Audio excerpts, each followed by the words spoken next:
Alright guys, gusto kayong lahat mga friends. Nandito na naman tayo mga friends. Lagi na lang tayong nandito, wala tayo doon.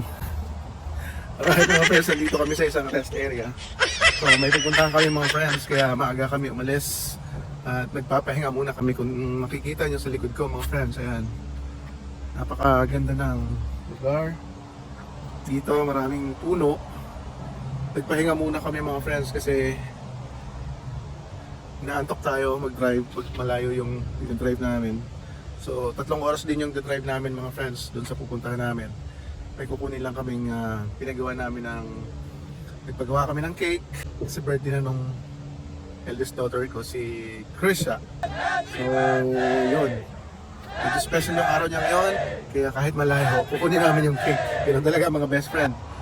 Okay, so siguro meron pa kaming more than 1 hour para makarating kami doon sa aming puntahan. Kaya sila siya nandun sa sasakyan, iniwan ko muna mga best friend. Ayan, meron din upuan dito mga best friend. Oh. Upo muna tayo. Merong tayo ng ibon. Baka makaupo tayo ng tayo ng ibon dito mga best friend. Ayan naman. Alright, ayan mga best friend. Oh. Ganda naman ang puno.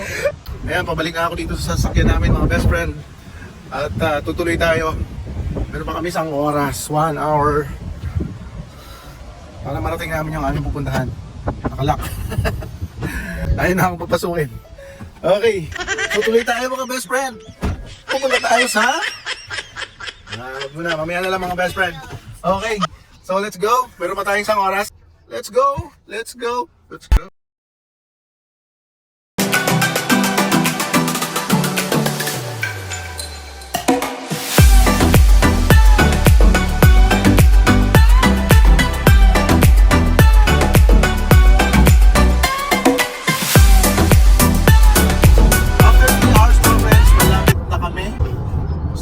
Kumain muna kami kanina, hindi ko na nakunan mga friends. Nandito kami sa Tennessee. Sa Tennessee kami mga friends. Ito lang yung pinakamalapit sa amin, 3 hours. Nag-pick upin kaming cake mga friends doon sa aming kakilala sa Bartlett. So malapit na kami, malapit na. Medyo masama nga lang yung panahon dito mga friends kasi mukhang uulan. Pero wag naman sanang umulan. Pag inabutan ng ulan, siguradong magkakaroon ng traffic. Dito kasi sa highway na to mga friends, medyo nakakatakot lang dito kasi ang dami dito nag-overtake na hindi sila gumagamit ng stoplight. Hindi sila gumagamit ng signal. Kaya ang dami road accident dito sa kalsadang ito. Ayan mga friends. Ayan, napakalaki. Wala kayong nasa likod natin mga best friend, tinutukan kami sa likod. Okay lang.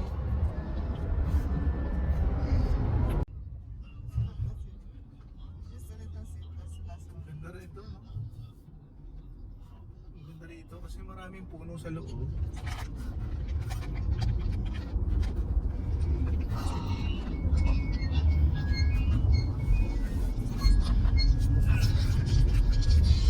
Magpuputol ng puno si Mano.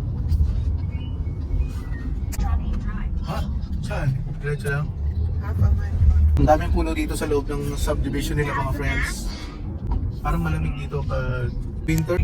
Turn right onto Trondheim Drive, then the destination is on your left. Nasaan yung mas tiba-parang dyan? Nasa left daw. See, I'd like to have that one, The like destination is that on your house, left. that one story house. 35 Trondheim Drive. That one right there. Dito na lang daw sa bungan dyan. Saan? Door daw. Sa door. Okay. Sa door. Mag-ano ako, magbabaking ako. Best friend, nandito na nga kami mga best friend sa bahay nung pag-pick up pa namin yung cake mga best friend. Karating lang namin.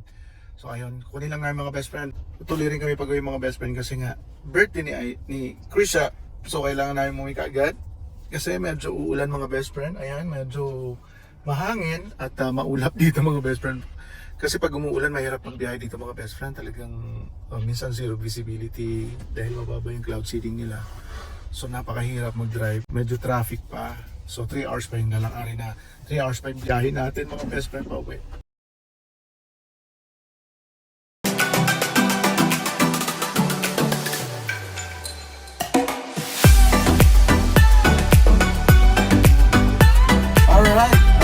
namin mga friends yung cake.